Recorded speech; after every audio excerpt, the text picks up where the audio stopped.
বসে আছি মসজিদে নববীর প্রান্তরে। এক পাশে সাকিবাত বনিসাদ, অন্য পাশে মসজিদে নববীর যে মাঠ। আমরা একটু আগে মসজিদে নববীতে মাগরিবের নামাজ হলো, এশার নামাজ হলো, তারাবির নামাজ হলো। তারাবির নামাজ শেষ হয়েছে, আমরা সবাই বসে আছি। তো প্রায়শই আমার এই চ্যানেলে, এমনকি মাকরিম ভাইয়ের চ্যানেলে অনেকে প্রশ্ন করেন যে তারাবির নামাজ কয় রাকাত হয়। তো সেই জন্যই মাকরিম ভাই আমার আজকের অতিথি, তিনি তার মুখেই আপনারা শুনবেন সব কিছু। তাহলে শুনি আমরা দুটো কথা। আসসালামু আলাইকুম রহমতুল্লাহি ওবারাকাতুহু। তো অনেকেই ইনবক্সে বা কমেন্টে জিজ্ঞাসা করেন যে ভাই মক্কা মদিনাতে কয় রাকাত তারাবি হচ্ছে। তো বিশেষ করে যেহেতু এখন আমরা মদিনা শরীফে আছি, আজকে আমরা চতুর্থ দিনের তারাবি পরে আমি আর শহীদ ভাই এখানে বসেছি। তো মূল কথায় চলে আসি। তারাবি নিয়ে, নামাজ নিয়ে কিন্তু আমাদের দেশেই কিন্তু বেশি বিতর্কটা দেখা যায় যে ৮ রাকাত নাকি ১০ রাকাত নাকি ২০ রাকাত নাকি কত কি। আমি সংক্ষেপে বলি, রাসূল পাক সাল্লাল্লাহু আলাইহি সাল্লাম নিয়মিত জামাত করে কখনো তারাবি পড়েন নাই। অর্থাৎ আমরা যেমন এখন ৩০ দিনই জামাতের সাথে তারাবি আদায় করি, মূল কথা হচ্ছে নবী করিম সাল্লাল্লাহু আলাইহি সাল্লাম এটা করেন নাই। কেন করেন নাই? কারণ রাসূল সাল্লাল্লাহু আলাইহি সাল্লাম বলেছেন, আমার ভয় হয় আমি যদি প্রতিদিন জামাত করে তারাবি আদায় করি, তাহলে এটা ফজিলতের দিক থেকে আল্লাহ পাক হয়তো আমার উম্মতের উপরে ওয়াজিব করে দিতে পারেন। তো তখন কিন্তু একটা কঠিন হয়ে যেত, কোনো কারণে না পড়তে পারলে আমি ওয়াজিব বা ফরজ তরকের গুনাহগার হব না। তো এই উম্মতের কথা চিন্তা করেই রাসূল করিম সাল্লাল্লাহু আলাইহি সাল্লাম একটা নির্দিষ্ট সংখ্যায় প্রতিদিন জামাত করে আদায় করেন নাই। তো এখন প্রশ্ন আসে যে সাহাবীরা কত রাকাত পড়েছেন, নবীজি কত রাকাত পড়েছেন। তো রাসূল করিম সাল্লাল্লাহু আলাইহি সাল্লাম তো সারা বছরই রাতের বেলা তিনি তাহাজ্জুদ পড়তেন, কিয়ামুল লাইল করতেন। কত সংখ্যায় পড়তেন এটা কিন্তু সঠিক হিসাব পাওয়াটা আসলে মুশকিল। তবে এই ক্ষেত্রে মা আয়েশা রাদিয়াল্লাহু তাআলা আনহার একটা হাদিস আমরা উল্লেখ করতে পারি। তিনি বলেছেন যে রাসূল করিম সাল্লাল্লাহু আলাইহি সাল্লাম রমজানের ভিতরে, অর্থাৎ ৩০ দিন রমজানের ভিতরে বলতে প্রতিদিন রমজানের ভিতরে এবং বাহিরে, বাহিরে মানে আরও বাকি ১১ মাস ১১ রাকাত করে নামাজ পড়তেন। ১১ রাকাত কি? ৮ রাকাত নামাজ নফল বলেন বা সুন্নত যাই বলি, আমি এটা পরে আসছি, আর ৩ রাকাত বেতের। এইটা ছিল নবীজির সারা বৎসরের আমল। তো এইটা দিয়ে অনেক হাদিস বিশারদ বা মুস্তাহিদগণ বলেছেন, যেহেতু সারা বছর পড়তেন তার মানে এটা তারাবি না, এটা হচ্ছে তাহাজ্জুদ। তাহাজ্জুদ মিনিমাম ৮ রাকাত পড়তেন এবং ৩ রাকাত বেতের। যেমন আমরা দুটা শব্দ দিয়েই কিন্তু এটা বুঝি, এটা যে কেউ বুঝবে। মা আয়েশা বলেছেন যে রমজানের ভিতরে এবং বাহিরে সব সময় ১১ রাকাত পড়তেন। তো আমরা একটা গ্রুপ শুধু এই হাদিসটাকে রমজানের তারাবির ক্ষেত্রে অ্যাপ্লাই করছি যে ৮ রাকাত পড়তেন নবীজি।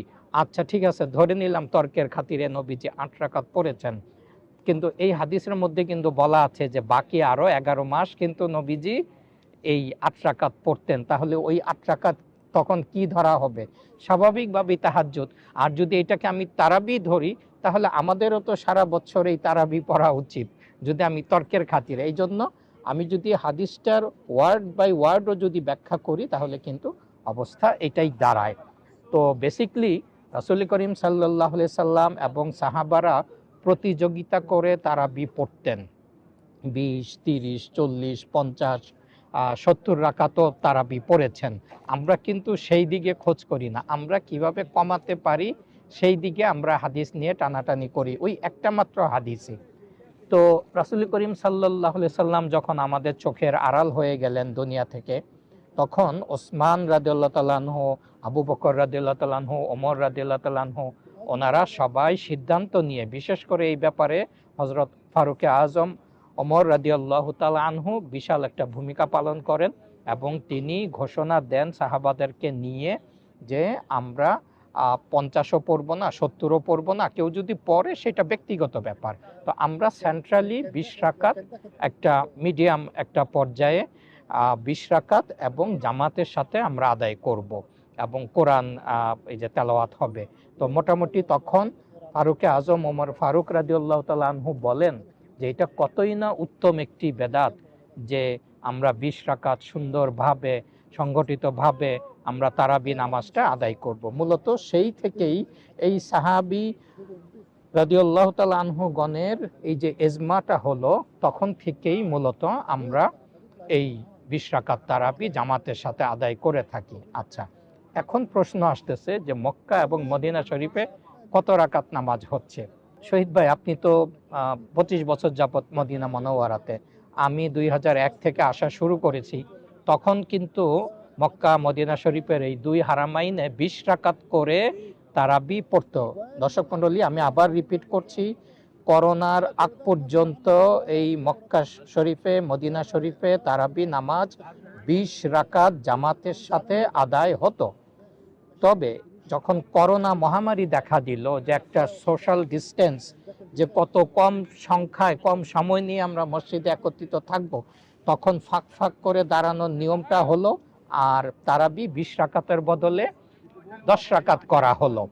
তো সেই থেকে করোনার পর থেকেই এখন পর্যন্ত, আজকে পর্যন্ত এই দুই হারামাইন শরীফাইনে অর্থাৎ মক্কা এবং মদিনা শরীফে 10 রাকাত করে তারাবি হয়। তো এইটা এখনো চেঞ্জ হয় নাই, এটা সৌদি সরকারের একটা বিষয়। হ্যাঁ, এটা সৌদি সরকার ওনারা যেটা ভালো মনে করেছেন, সব দিক বিবেচনা করে, হয়তো জামাত বড়, কন্ট্রোলের একটা ব্যাপার স্যাপার থাকে, অনেক বৃদ্ধ লোক থাকে, বয়স্ক লোক থাকে, এই জন্য সেন্ট্রালি ওনারা 10 রাকাত তারাবি পড়েন। তবে আমরা যেটা করি, যে আমি ব্যক্তিগতভাবে, যারা আমরা হানাফি মাযহাব ফলো করি বা ওই যে সাহাবাদের যে ইজমাটা আমরা ফলো করি, ব্যক্তিগতভাবে আপনি চাইলে আরও 10 রাকাত পড়ে নিতে পারেন, চাইলে আরও পড়তে পারেন, কোনো বাধা নেই। তো এই ক্ষেত্রেও কিন্তু বলা যায় যে যারা 8 রাকাতের পক্ষে দলিল দেন, এখানেও কিন্তু আপনাদের সাথে মিল হচ্ছে না, অর্থাৎ 8 রাকাত কিন্তু পড়ছে না, পড়ছে শহীদ ভাই 10 রাকাত। বিষয়টা খেয়াল করেন, যে যারা 8 রাকাতের পক্ষে মা আয়েশার হাদিসটাকে শক্তভাবে আঁকড়ে ধরে আছেন, তারাও কিন্তু এখানে বলতে পারবে না যে এখানেও 8 রাকাত হচ্ছে। এখানে কিন্তু ওই যে করোনাকালীন সময়ের পরিবেশ পরিস্থিতির বিবেচনায় ওনারা 10 রাকাত করেছেন। তো এই হলো মোটামুটি মূল কথা আর কি, যে আমাদের দেশেও যেমন 20 রাকাত তারাবি হয়, এখানেও আগে হতো, করোনার সময় 10 চালু হয়েছে, এখনো সেইটা 10-এর মধ্যেই আছে, হয়তো ভবিষ্যতে আবার হয়তো চেঞ্জ হতে পারে।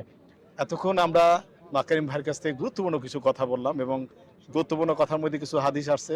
আয়েশা রাদিয়াল্লাহু তাআলার হাদিসের ব্যাপারে আছেন 11 রাকাতের কথা এবং অন্যান্য কথা। তবে আমরা যারা অনেকদিন থেকে মদিনায়, আমরা মক্কা মদিনায় আছি, দেখে আসছি করোনার আগ পর্যন্তই যে একদম 20 রাকাতই হতো।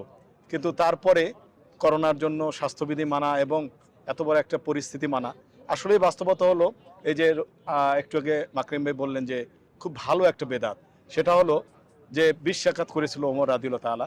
আর এখন বর্তমানে এত বড় একটা পরিবেশ, এখানে 20 লক্ষ লোকের মতো জমায়েত হয়, মক্কায় তো আরো বেশি হয়, প্রায় 40,000 লোক এখানে কাজ করতে হয়। তো সেই ক্ষেত্রে মক্কার ভাই যেটা গুরুত্বপূর্ণ কথা বললো, যে বৃদ্ধ লোক থাকে, বয়স্ক লোক থাকে, অনেকে ঠিকমতো উজু ধরে রাখতে পারে না, এইসব ব্যাপারগুলো মনে করি হলেও সরকারের যে ডিসিশন নিয়েছে সেটাই আমাদেরকে, আমরা সেটাকেই আসলে যুক্তিযুক্ত মনে করি। এটা ঠিক আছে তার দিক থেকে। আপনার জি। সরকার কিন্তু মানা করতেছে না যে আপনি জি। আর পড়তে পারবেন না, হ্যাঁ, হ্যাঁ। আপনি সারা রাত খোলা আছে, নামাজের পড়তে পারি আমরা, হ্যাঁ, কিন্তু জামাতের আপনি সাথে চাইলে আরো 30 রাকাত তারাবি পড়েন, জি, কোনো জি, জি। অসুবিধা নেই। দর্শকবৃন্দ, এতক্ষণ আমরা গুরুত্বপূর্ণ কথা শুনলাম। যে কোনো সময় আমরা আবার নতুন কোনো কিছু দিয়ে আবার আমরা ইনশাআল্লাহ বসবো, আপনাদের প্রশ্ন উত্তর দেব। তো আজকের মতো শেষ করছি। আসসালামু আলাইকুম ওয়া রাহমাতুল্লাহি ওয়া বারাকাতুহু।